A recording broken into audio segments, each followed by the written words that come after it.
warahmatullahi wabarakatuh. Sampurasun, bertemu lagi dengan saya Rika Nurmalasari di program SKDG Sidak Kandang Domba Garut. Selamat menonton, pokoknya jangan lupa di like, comment, share, and subscribe. Makasih.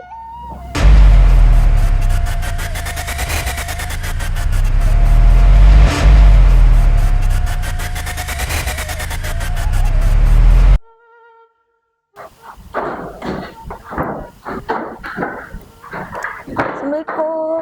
Waalaikumsalam. Pak, gimana, sehat? Alhamdulillah Neng, baik. Mangga silakan Neng, duduk Neng. Silakan. Terima kasih sekali nih udah bisa berkunjung silaturahmi ke padepokan kami di Padepokan Gunung Bentang ya. Jadi gini Pak, kali ini Kak ada beberapa pertanyaan nih seputaran Padepokan Gunung Bentang. Kenapa sih Pak Padepokan ini dinamain Padepokan Gunung Bentang? Sengaja saya beri nama padepokan ini Padepokan Gunung Bentang.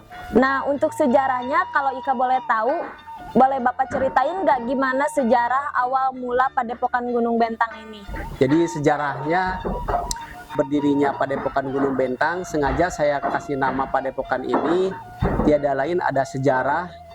Yang pertama, selain daripada nama kampung, di Gunung Bentang pun dari awal-awal telah banyak lahir komunitas-komunitas para petani dan peternak domba, sehingga Gunung Bentang ini tidak menutup kemungkinan harus kita munculkan di lingkungan lain sebagai salah satu wilayah atau kampung yang kebanyakan masyarakatnya pun beternak dan penghobi memelihara domba gitu ya. Nah kan Pak, setahu Ika di Padepokan Gunung Bentang ini udah banyak ya domba yang berprestasi. Nah kalau boleh tahu prestasi apa aja sih yang udah diraih di Padepokan Gunung Bentang ini? Kalau untuk prestasi memang perjalanannya cukup rumit, cukup berat, tapi alhamdulillah ada peribahasa berakit-rakit ke hulu, berenang-renang ke tepian. Memang di awal tidak segampang membalikan telapak tangan ya untuk mengukir dan menguji prestasi ternak kita, khususnya di ternak domba Garut yang merupakan domba tangkas mungkin ya, yang bisa dipertontonkan oleh kepada publik di tempat-tempat atau di pamidangan.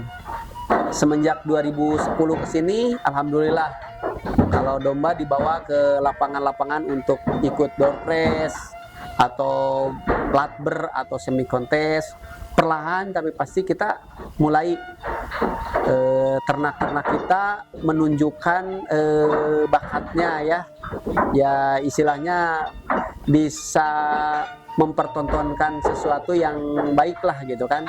Sampai dengan detik ini alhamdulillah prestasi-prestasi yang telah kami raih di Padepokan Gunung Bentang ya, versi kami alhamdulillah kami sangat bersyukur kehadirat Allah Subhanahu wa taala. Ternyata tidak sia-sia lah.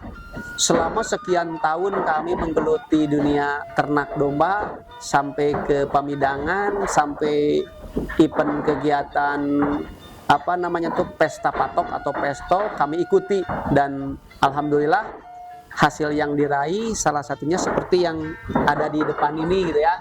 Mungkin ini bentuk sertifikatnya, ini salah satu bentuk bahwa kami telah mengikuti kegiatan-kegiatan dari tiap tahun tahun ke tahun, dan seperti ini nih berbagai penghargaan, berbagai piala, sertifikat, dan ada satu yang bikin saya luar biasa bangga itu.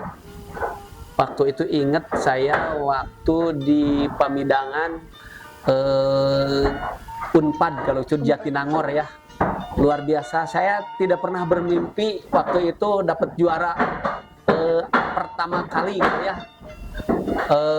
Domba saya masuk nominasi sebagai the best di kelas B waktu itu. Nah selain berprestasi, tentu yang berprestasi itu kan domba-domba unggulan pastinya ya kan Pak. Nah Bapak bisa kasih tips gak buat para peternak atau petani yang lainnya, gimana caranya biar domba-domba berprestasi kayak di Padepokan Gunung Bentang ini? Barangkali bagaimana agar domba-domba kita, khususnya domba tangkas, agar bisa berprestasi. Yang pertama,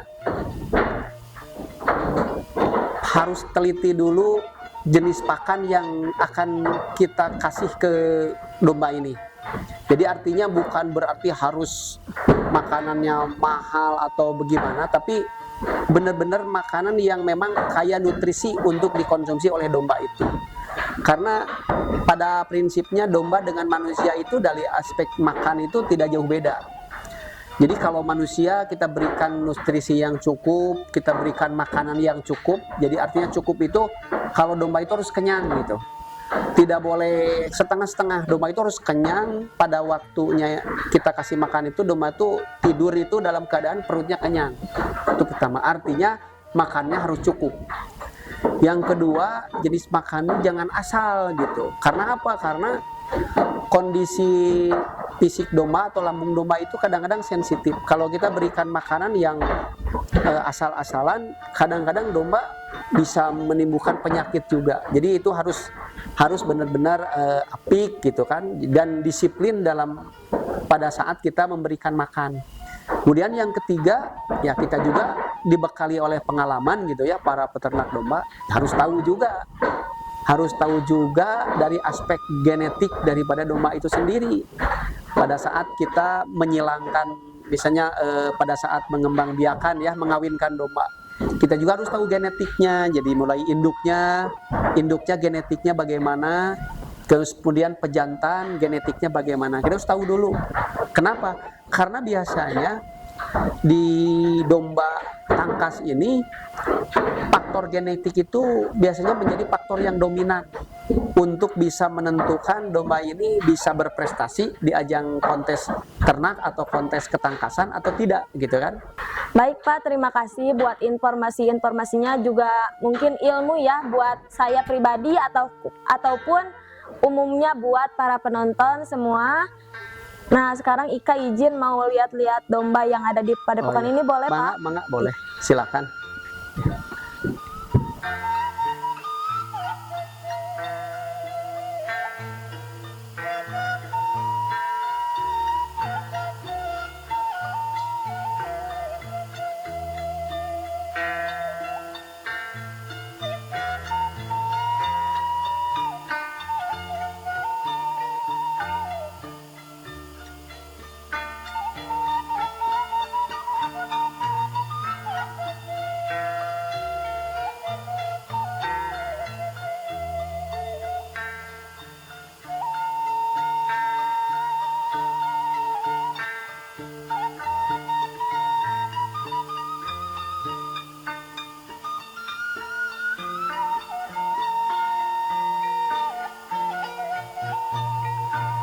Mungkin segitu aja informasi yang Ika dapat dari Padepokan Gunung Bentang ini. Semoga bermanfaat bagi kalian. Oke, sampai bertemu di program SKDG Sidak Kandang Domba Garut berikutnya.